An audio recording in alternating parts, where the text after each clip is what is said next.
Tech Throwdown, a guy that approached me over a month ago asking to do a collab. And today that day is here, so without further ado, who is Tech Throwdown? What's going on, guys? My name's Danny from Tech Throwdown, and as you already know, me and Budget Builds are going head to head in a used price to performance gaming PC showdown where the best FPS per dollar will win. Now, before I go any further, I just want to say a massive thank you to Budget Builds for having me on the channel, and I have thoroughly enjoyed this collab. But I also want to say good luck to him because I've picked up some really good used PC hardware deals, which if you want to check out my build, head over to Tech Throwdown at the end of this video. Maybe also consider subscribing for some similar content. But that's pretty much everything that I have to say, other than good luck to you, good luck to Budget Builds, and I will catch you over on my channel to see the other side of the competition. Now, I've never done this before, and I had no idea how I was going to pull any of it off at this price point. So right before I left for holiday, I ordered some of the best price to performance parts I could find online. Because let's face it, this is going to be a tough competition. The motherboard we have here is broken, bent pins, but a low £10 purchase price.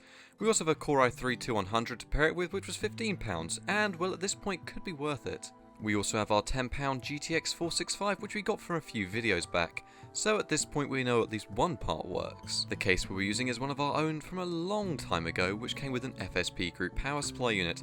It cost us £10 with parts back then, but we'll say it's well worth the £10 without it, so we're going to rack that up for £10. RAM is our most expensive part, which is no doubt what a lot of people are feeling right now. So we spent £22 on 8GB of DDR3 2133MHz RAM, as Sandy Bridge scales remarkably well with high clock speed RAM. And it was the same price as standard DDR3 in this market, so, well, it was alright apart from that lovely colour. Yeah. Now, the hard disk drive was a cock-up on Kex's part, as I ordered a Western Digital Velociraptor drive for £3, which was going to be just our plain boot drive.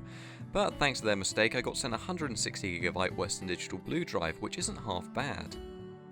First things first is to break out the toothpick and a small brush, as it's one of the perfect things that you can get to bend these pens back into place. They seem to be more pushed down than bent, so it took nearly no time at all to actually get them back to normal.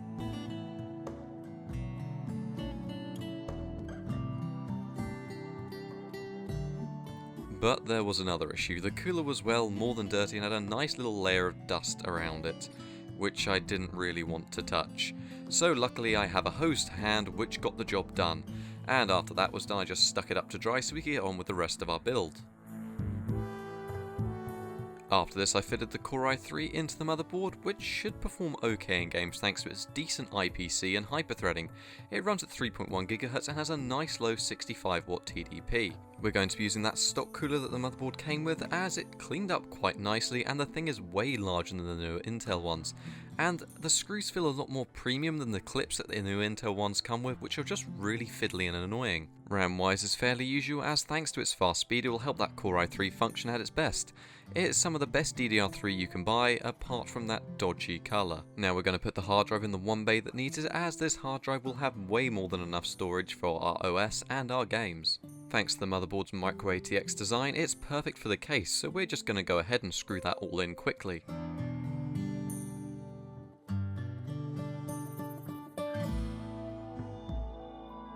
We just had to push out one of the little back plates for a room for our dual slot GPU to fit in, as it's a fairly large size compared to the case.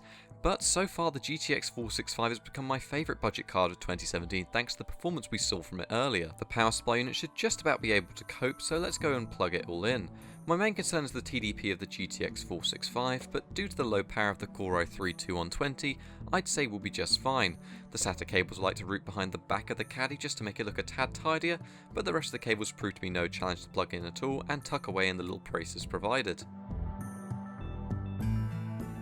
Now I'm really beginning to regret not testing this thing outside the case to see if it actually works, but let's find out.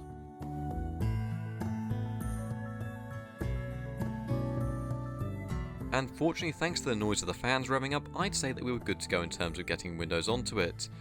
Apart from the fact the previous user had been running Ubuntu, which is where the issues started. See, I can't modify the boot order with the password on the motherboard, so I had to unplug the hard disk drive to get it posted, and then get the installer up from the memory stick before I could plug in the hard drive again to actually install it to that hard drive. So with that all out of the way and installed, let's get on with the benchmarks. Up first we have some basic synthetic tests, which included 3D Mark Firestrike. Our CPU totaled out at 4214, with our GPU coming in at half of this at 2229. Combining this our final test score, we saw 1876. Which I'm not gonna lie isn't great, but then again, synthetic tests aren't as always accurate in gaming performance.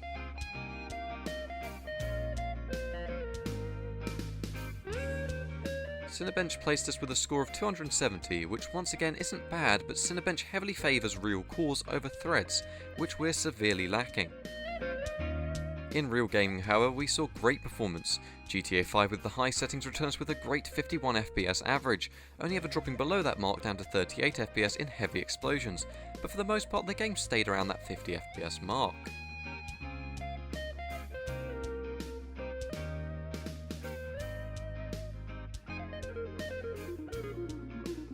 CSGO is a highly CPU dependent game and gave us a great 98 FPS average, thanks to that fast dual channel RAM which is helping out our Core i3 greatly, as CSGO places heavy load on the first two cores, which luckily we have.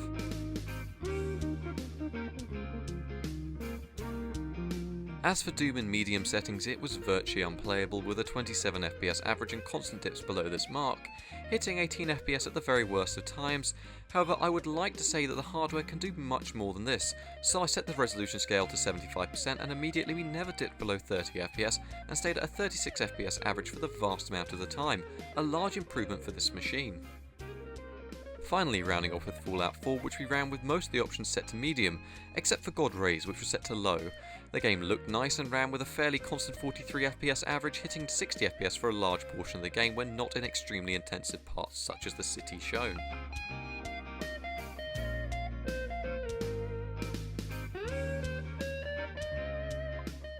Recording wise, we managed a 720p resolution with a 3500 kilobit second bitrate.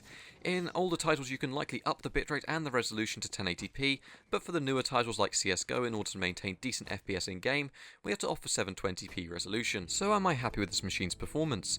You bet I am. But we need to see how Danny from Tech Throwdown did before we can say who managed to do the best budget build. As for mine, personally I loved it. It can do all the things I need it to do and uses a remarkably low amount of power, and also supports room for upgrades such as a Core i7 3770K at best.